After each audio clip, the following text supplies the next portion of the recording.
at Fort Knox. On the 22nd of October, 1961, the M60E1 was officially accepted in service under the designation of Tank Combat Full-Tracked 105mm gun, M60A1. Production began on the 13th of October, 1962 when the Army placed an initial order for 720 of the tanks for $61.2 million. Features. In addition to the new turret design, the hull was upgraded.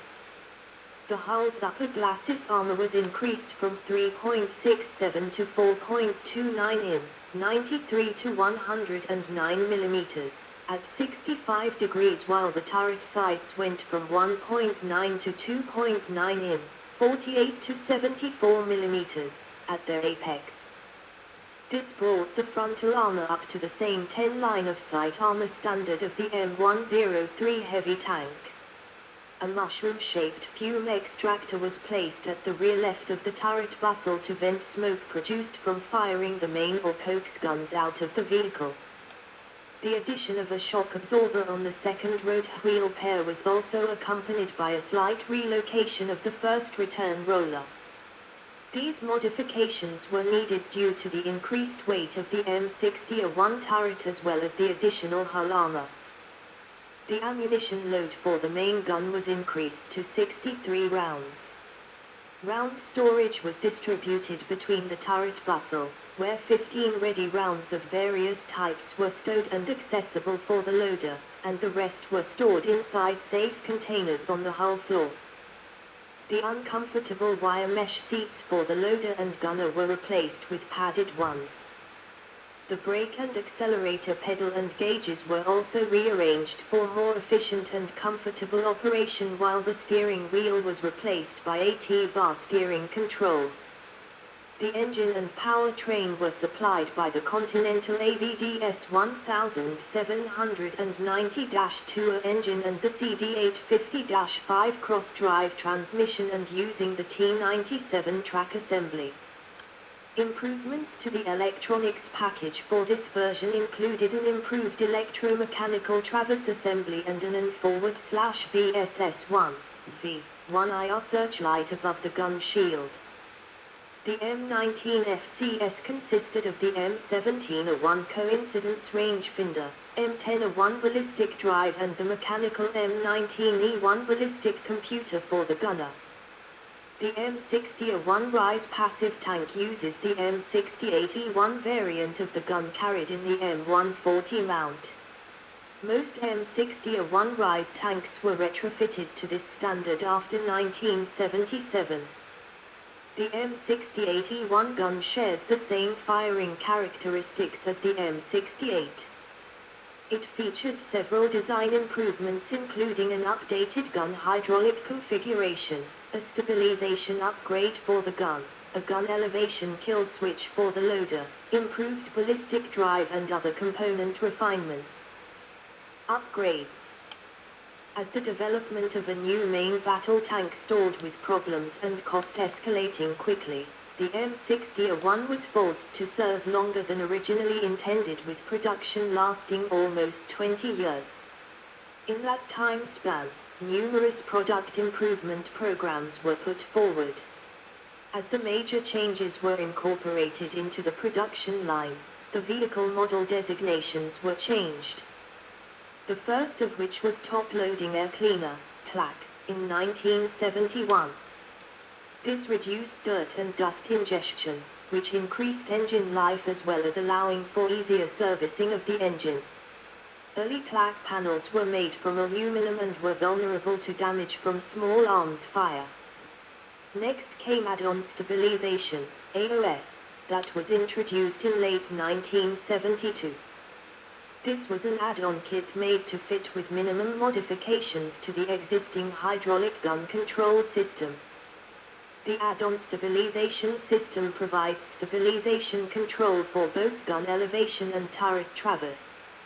It provides the gunner with the capability of aiming and target tracking and also improved surveillance of the battlefield terrain by the gunner while the tank is moving. It may be used in any one of three modes of control: 1. Power with stabilization on, 2. Power with stabilization off, and 3. Manual. In the power with stabilization on mode, the gunner's aim on target is automatically retained while the vehicle is in motion. This mode provides a fire-on-the-move capability. The power with stabilization off option eliminates needless exercise of the stabilization system and provides a backup power mode. The manual backup system permits the crew to aim and fire the weapons should the electrical forward/hydraulic subsystems fail. At a range of 2,000 m, 6,600 feet, hit probabilities of better than 70% from a moving M60A1 were obtained in Aberdeen test results, while without a stabilizer it was essentially zero. M60A1s with this upgrade were designated as the M60A1 AOS. The T142 track was fielded in 1974, which had replaceable rubber pads, better end connectors, and improved service life. M60A1 AOS Plus was the denotation for M60A1s equipped with the TLAC and AOS upgrades and the T142 track. Introduced in 1975, the reliability improved selected equipment, RISE, was a comprehensive upgrade of the M60A1 hull as well as integrating the previous TLAC and AOS upgrades. It included the upgraded AVDS 1790-2C RISE diesel engine and CD850-6 transmission that featured several changes in order to improve service life and reliability. A new 650 ampere oil-cooled alternator, a solid-state regulator and new wiring harness with more accessible disconnectors was also incorporated into the hull's electrical system, as well as armored steel TLAC panels and the return to the use of steel rotor wheels and return rollers. They were denoted as M60A1 RISE. The 1977 fielding of the passive M32E1 sight for the gunner and M36E1 periscope for the commander, as well as the M24E1 IR night vision block for the driver, provided second-generation night vision capabilities for M60A1 and RISE tanks. These new passive gunner's sight and commander's periscope provide recognition capability at longer ranges and at relatively low night light levels, a half moonlight. Under starlight conditions, they will provide recognition beyond 500 m, 1,600 feet, with the use of an IR searchlight. During 1978, kits for the mounting of the M239 smoke grenade launchers and the mounting of the M240 as the coaxial machine gun were fielded. The development of the M735 APF's ammunition required a cam update to the gun's mechanical ballistic drive for accurate firing. M60A1s configured to this standard were denoted as M60A1 RISE Plus. The M60A1 RISE Passive featured the implementation of all previous updates plus an /VVS2 passive night vision block for the driver, a deep water fording kit, the capability to mount explosive reactive armor, ERA, and the AVDS 1790-2D RISE engine with CD850-6, a transmission and a vehicle engine exhaust smoke system, VESE, that visually obscured the area around the vehicle. The VESE smoke screen system does not provide protection against infrared, thermal or laser detection. The two 6-barreled, electronically fired M239 smoke grenade launchers, one on each side of the main gun and replacement of the Coax machine gun with the M240C, were implemented in late 1978. The smoke grenades contain a phosphor compound that masks the thermal signature of the vehicle to the enemy. They were denoted as M60A1 RISE Passive. Over the period of M60A1 tank production, several essential engineering changes were incorporated. Many of these miscellaneous changes were to improve the system's safety, reliability, maintainability and increase mission performance. The M60 a one-tank hull /turret product improvement plan, PIP, update kit includes those items that could not be readily identified with basic major product improvements and to incorporate essential engineering changes that had occurred during M60 a one-tank production. The update program included engineering changes and minor product improvements which were not part of specific product improvements, but were required to upgrade early vintage M60 a one tanks up to the current M60 a one RISE production configuration. Additionally, the hull PIP update kit was applied to the M48 a 5. The M60 a 1 was in production from October 1962 until May 1980 and was extensively used by the U.S. Army and Marine Corps as well as being widely exported to foreign governments. A total of 7,948 M60 a 1s, all variants including E60 a, were built. Many of them were later converted to the A3 standard. M60 a 2 series, edit. During the early 1960s there was some debate regarding the future of main tank weaponry, largely focusing on conventional kinetic energy rounds versus missiles. In the early 1960s it was generally accepted that the maximum effective range of the M68 gun was between 1,800 and 2,000 m, 5,900 and 6,600 feet. The XM-13 missile system had proven itself viable, obtaining over 90% first-round accuracy up to 4,000 m, 13,000 feet. But the development of a main battle tank variant was bogged down by having too many design proposals. In response, studies were made in August 1961 to retrofit existing M60 tanks with a weapon capable of firing both conventional heat, high-explosive anti-tank rounds and launching ATGMs, anti-tank guided missiles. 3 M60E1 tanks with T-95 turrets were modified to permit the installation of the 152mm XM81 gun launcher. Mounted on former M60 hulls, they were to provide test beds for the evaluation of the Shillelagh weapon system. Although this system was the preferred armament for the MBT-70, by late 1961 problems with the XM-13 missile required that the program be reorganized. The missile was reclassified as an applied research project and it was obvious that there would be some delay before it would be available for service. On the 10th of January 1962, representatives from various ordnance organizations met at the Ordnance Tank Automotive Center, ATARC, to review armament systems that might be suitable replacements, if the Shillelagh missile could not be developed in a timely manner. Time was particularly critical for the Armored Reconnaissance Forward/Airborne Assault Vehicle, R/AAV, the XM551 Sheridan, which required a decision on the armament by April 1962.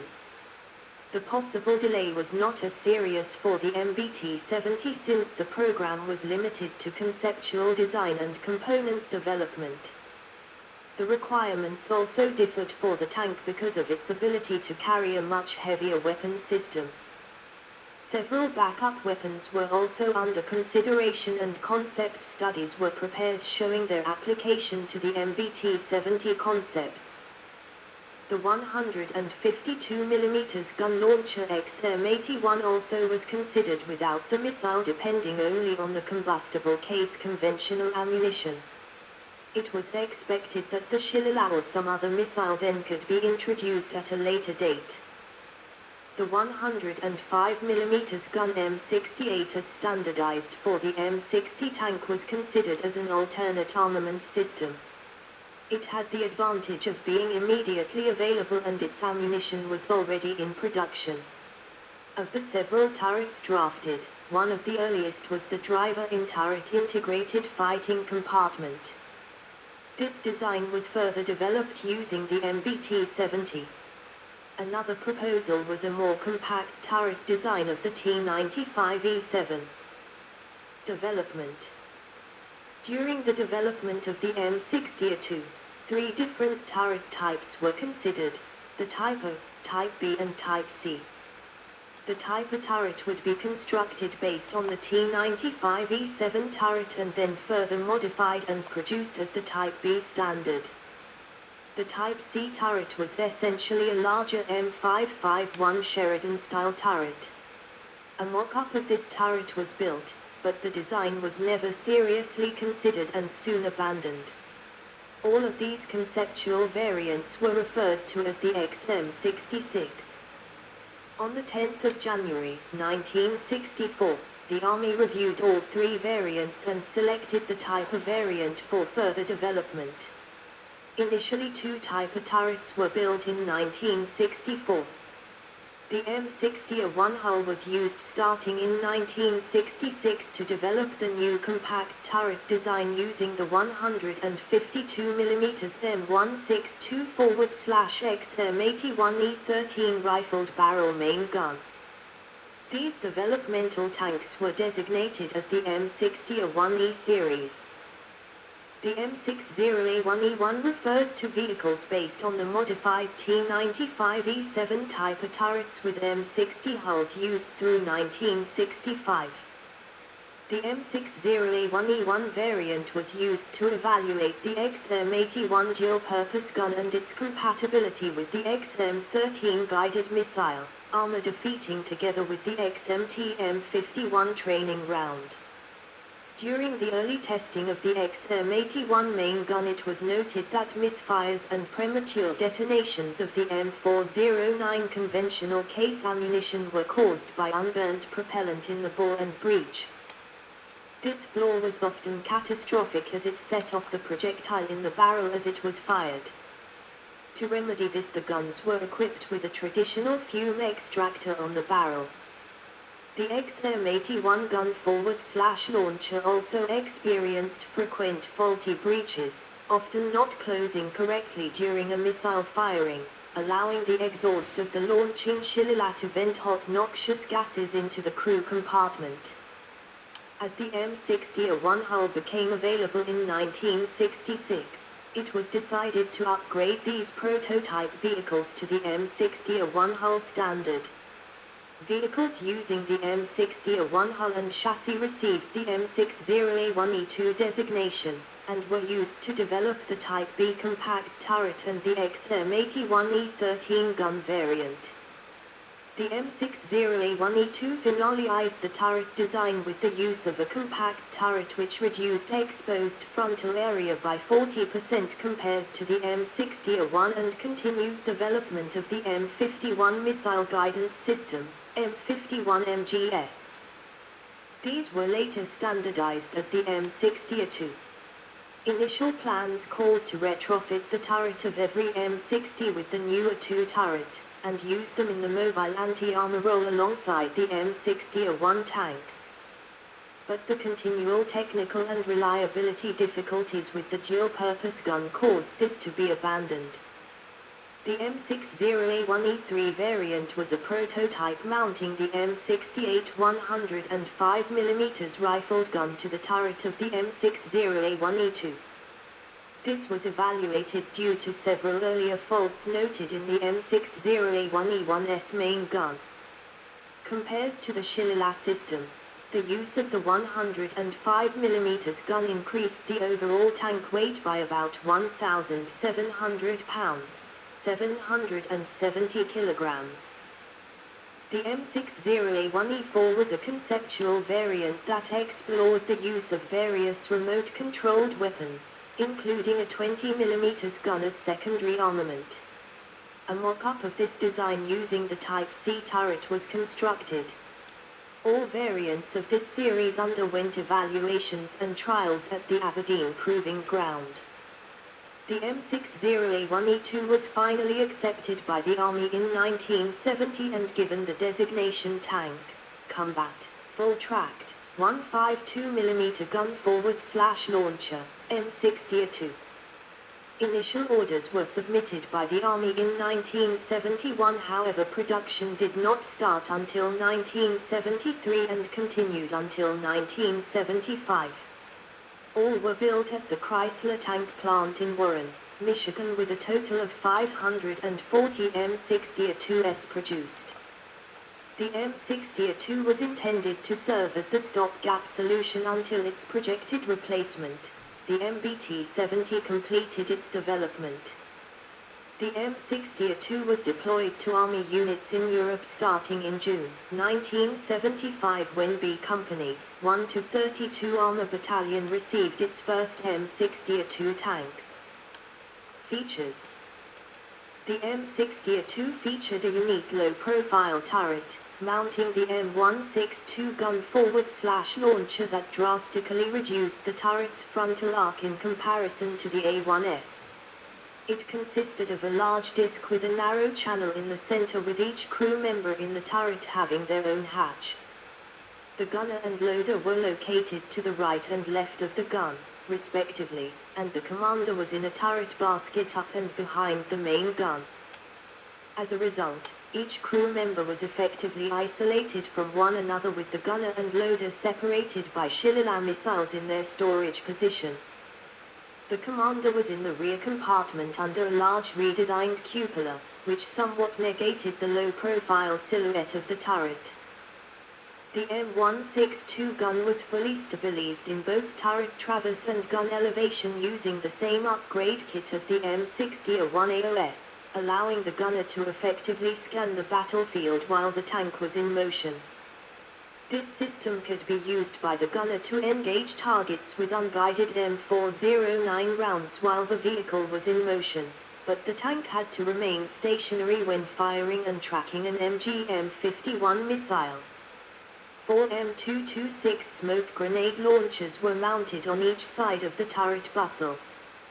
Additionally, there was a mounting point on the left side of the turret for an M/VSS-1 V1 infrared spotlight and M19E1IR periscope, providing first-generation night vision for night operations.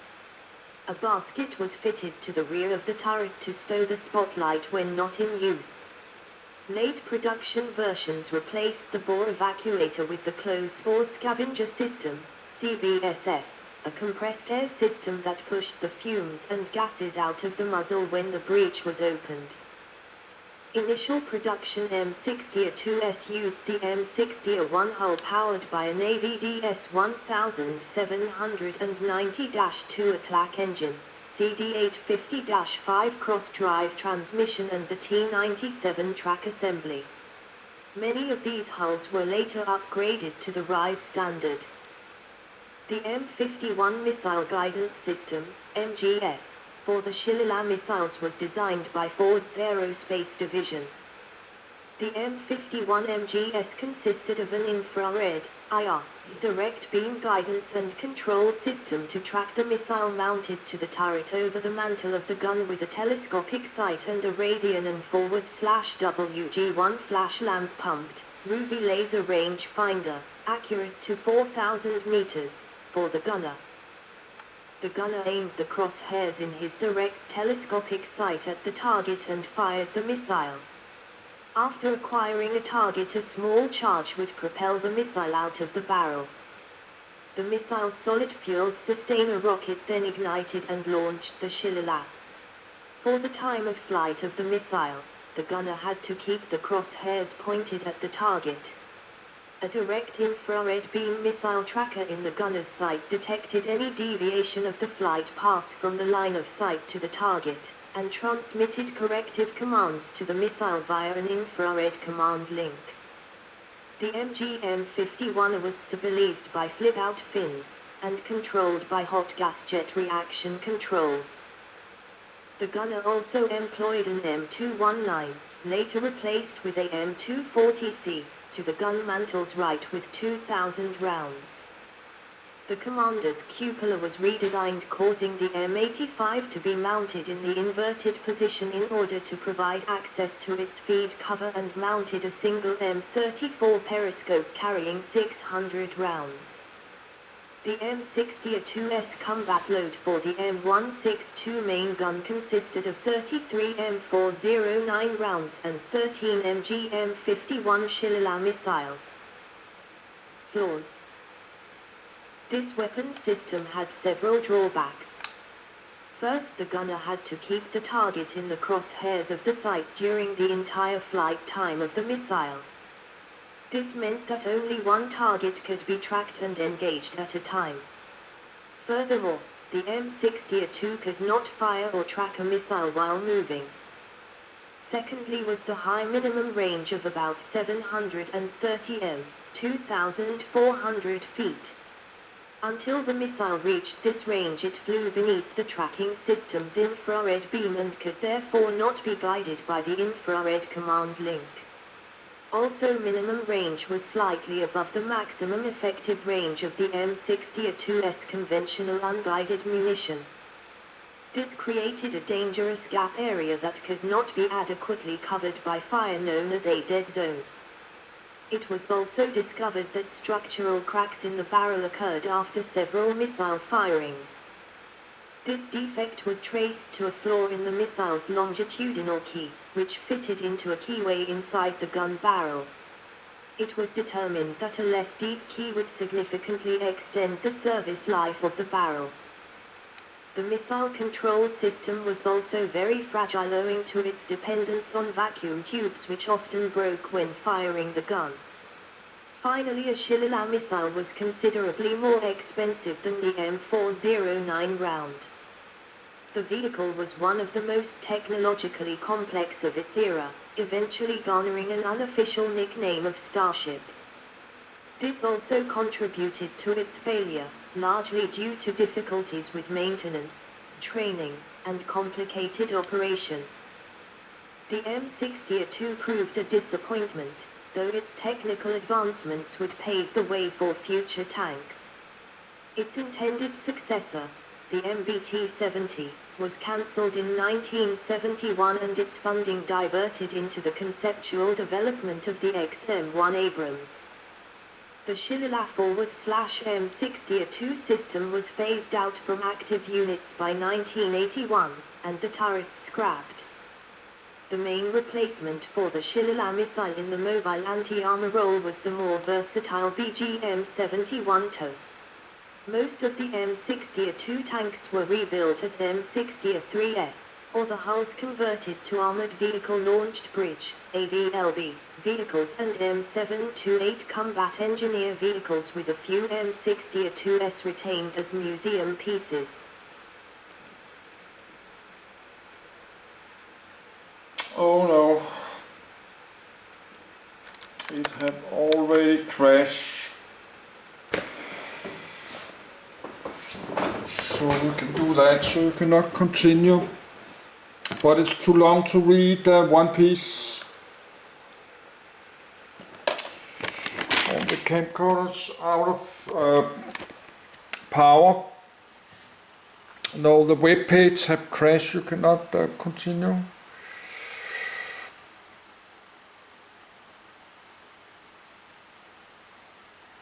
But we can stay, let it stay there. But it's very hot, it's 30 degrees hot in my apartment. So I need that break. It's always even more, it's 31 degrees today.